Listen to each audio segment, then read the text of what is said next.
بسم اللہ الرحمن الرحیم۔ السلام علیکم ورحمۃ اللہ وبرکاتہ۔ امید ہے تمام سامعین ناظرین بخیر و عافیت ہوں گے۔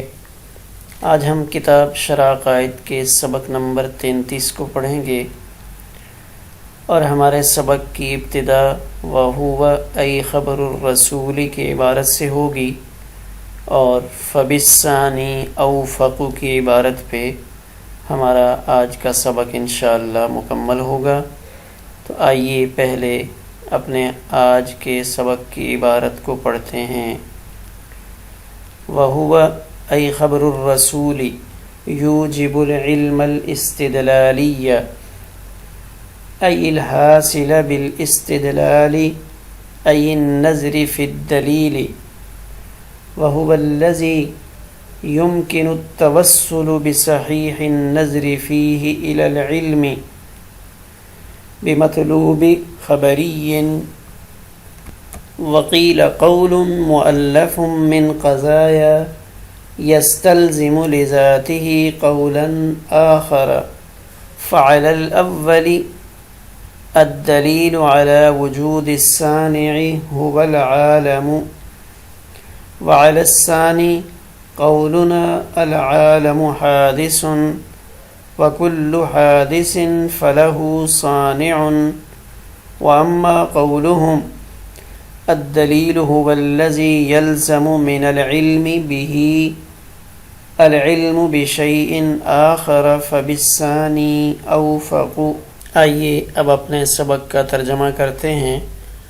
اور وہ یعنی خبر رسول واجب کرتی ہے علم استدلالی کو، یعنی اس علم کو جو استدلال سے حاصل ہو، یعنی ای النظر فی الدلیل، یعنی دلیل میں نظر کرنے سے، یعنی غور و فکر کرنے سے حاصل ہو۔ وَهُوَ الَّذِي يُمْكِنُ التَّوَصُّلُ بِصَحِيحِ النَّظْرِ فِيهِ، اور دلیل وہ ہے کہ جس میں نظر صحیح کرنے سے مطلوب خبری کے علم تک رسائی ممکن ہو۔ وقیل، اور کہا گیا ہے کہ دلیل قول مؤلف، ایسا قول ہے جو مرکب ہو چند قضایا سے، جو بالذات دوسرے قول کو مستلزم ہو۔ فعل الاول، تو تعریف اول کے مطابق وجود صانع کی دلیل وہ عالم ہے۔ وعلی الثانی، اور تعریف ثانی کے مطابق ہمارا قول العالم حادث، کہ عالم حادث ہے۔ وکل حادث فلہ صانع، اور ہر حادث کا کوئی صانع ہے۔ واما قولہم، اور بہرحال مناطقہ کا یہ کہنا کہ الدلیل هو الذی، کہ دلیل وہ ہے جس کے علم سے دوسری شے کا علم لازم آئے، تو یہ دوسری تعریف کے زیادہ موافق ہے۔ آئیے اب اپنے سبق کی کچھ تشریح کو دیکھتے ہیں۔ علم استدلالی، خبر رسول سے حاصل ہونے والا علم وہ علم ضروری نہیں بلکہ علم استدلالی ہوتا ہے۔ شارح علامہ تفتزانی فرماتے ہیں یعنی جو استدلال سے حاصل ہو۔ اور استدلال کسے کہتے ہیں؟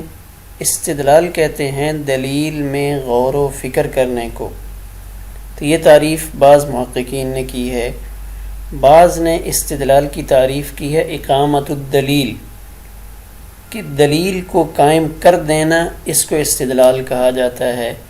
یعنی جس پر دلیل قائم ہو اور ہمیں اس قضیے سے متعلق پتہ چلے کہ فلاں قضیہ ہے اور اس پر یہ دلیل ہے، تو اس علم کو علم استدلالی کہتے ہیں، جو اپنی دلیل سمیت موجود ہو۔ دلیل کی 3 تعریفیں ذکر کی گئی ہیں۔ دلیل کی پہلی تعریف، دلیل اس چیز کو کہتے ہیں جس میں صحیح نظر کرنے سے ذہن کی رسائی ایسے نتیجے کی طرف ممکن ہو کہ جس کی تعبیر جملہ خبریہ کی شکل میں ہو۔ شارح نے یمکن ان یتوصل کہہ کر اس بات کی طرف اشارہ کیا ہے کہ بالفعل نتیجہ کی طرف ذہن کی رسائی ہونا اور نتیجہ کا علم ہونا ضروری نہیں، بلکہ اس کا امکان بھی کافی ہے۔ اس کی مثال دی ہے جیسے عالم میں اگر صحیح غور و فکر کیا جائے تو ذہن میں یہ بات آ جاتی ہے کہ ضرور اس کا کوئی بنانے والا ہے، تو یہ نتیجہ کہ ضرور اس کا کوئی بنانے والا ہے یہ جملہ خبریہ ہے۔ تو یہاں اس مثال میں عالم اپنے صانع کے وجود پر دلیل ہے، یعنی دوسرے لفظوں میں وہی کہ جس میں صحیح نظر و فکر سے مطلوب خبری، یعنی وہ خبر جو ہمیں مطلوب ہے اس مطلوب خبری کے علم تک پہنچنا ممکن ہو۔ تو اس میں مطلوب خبری کی جو قید ہے اس سے معرف نکل جائے گا، کیونکہ اس سے جو مطلوب حاصل ہوتا ہے وہ خبری نہیں ہوتا۔ دوسری تعریف قول مؤلف من قضایا، یہ تعریف مناطقہ نے کی ہے۔ قول کہتے ہیں مرکب کو اور مؤلف کہتے ہیں اس مرکب کو جس کے اجزاء میں مناسبت ہو، بس یہ قول سے اخص ہے، یعنی قول اعم ہے اور مؤلف اخص ہے۔ قضایا یہ قضیہ کی جمع ہے اور یہاں پر جمع سے مراد ہے ما فوق الواحد۔ یستلزم، اس کی قید کیوں لگائی؟ اس کی قید سے استقراء اور تمثیل یہ دونوں خارج ہو جائیں گے، کیونکہ یہ دونوں کسی علم کو مستلزم نہیں ہوتے، استقراء بھی اور تمثیل بھی۔ یعنی استقراء اور تمثیل اگر ہمیں معلوم ہے تو یہ نہیں ہے کہ ان کی وجہ سے ہمیں کوئی اور دوسرا علم بھی ان کی وجہ سے حاصل ہوگا، کیونکہ یہ دونوں کسی علم کو مستلزم نہیں ہوتے، بلکہ ان سے صرف ظن حاصل ہوتا ہے۔ اور لذاتہ کا مطلب یستلزم لذاتہ کا مطلب ہے خود بخود، کسی اور بات کو ملائے بغیر، یعنی اس کے ساتھ کوئی اضافہ نہیں کرنا پڑتا، بس اس قضیے سے خود بخود ایک نیا علم حاصل ہوتا ہے۔ تو اس سے وہ قیاس نکل جائے گا، یعنی لذاتہ کی قید لگانے سے وہ قیاس نکل جائے گا جو کسی مقدمہ خارجیہ کے ساتھ مل کر دوسرے قول کو مستلزم ہوتا ہے، جیسے قیاس مساوات۔ اس تعریف کا آخری لفظ قولا آخر، اس سے مراد مطلوب اور نتیجہ ہے۔ مطلوب مدعا اور نتیجہ میں اتحاد ذاتی اور فرق اعتباری ہے۔ استدلال سے پہلے اس کو مطلوب کہتے ہیں اور استدلال کے وقت مدعا اور استدلال کے بعد نتیجہ کہا جاتا ہے، یعنی یہ تینوں ایک ہی چیز کے نام ہیں، مطلوب، مدعا اور نتیجہ۔ استدلال سے پہلے یعنی جب تک اس پر دلیل قائم نہیں ہوتی اس کو مطلوب کہتے ہیں، اور جب استدلال کیا جا رہا ہوتا ہے تو اس وقت اس کو مدعا، اور استدلال کے بعد اس کو نتیجہ کہتے ہیں۔ تو اب اس دوسری تعریف کا حاصل یہ ہوا کہ دلیل دو یا دو سے زیادہ قضیوں سے مل کر بننے والا وہ کلام ہے جو بذات خود مستلزم ہو کسی دوسرے قول کو۔ اب پہلی اور دوسری تعریف میں فرق کیا ہوگا؟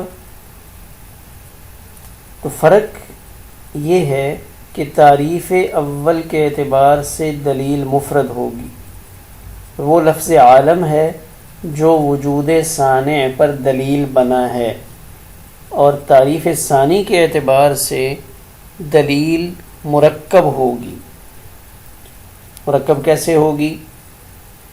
کہ وجود صانع پر جو قیاس کی شکل میں ہے وہ ہمارا ایک قول ہے، العالم حادث وکل حادث فلہ صانع، کہ یہ دو قضیوں سے مرکب ایسا قول ہے کہ جس سے لازمی طور پہ یہ نتیجہ نکلتا ہے. یہ دو قضیے ملتے ہیں، العالم حادث وکل حادث فلہ صانع، تب اس میں ایک نتیجہ لازماً نکلتا ہے، اور وہ کیا ہے؟ العالم لہ صانع. تو یہ مرکب قول کہ العالم حادث وکل حادث فلہ صانع، یہ دلیل ہے. یہ جو قول نتیجہ نہیں بلکہ جو قول مرکب ہے، العالم حادث وکل حادث فلہ صانع، یہ دلیل ہے العالم لہ صانع پر، لہذا یہ دلیل مرکب ہوئی. تیسری تعریف جو الدلیل هو الذی یلزم من العلم به العلم بشیء آخر سے کی ہے، یہ بھی محققین کے نزدیک، مناطقہ کے نزدیک ہے، یعنی یہ تعریف بھی مناطقہ نے کی ہے کہ دلیل وہ شے ہے جس کے علم سے دوسری شے کا علم لازم آئے.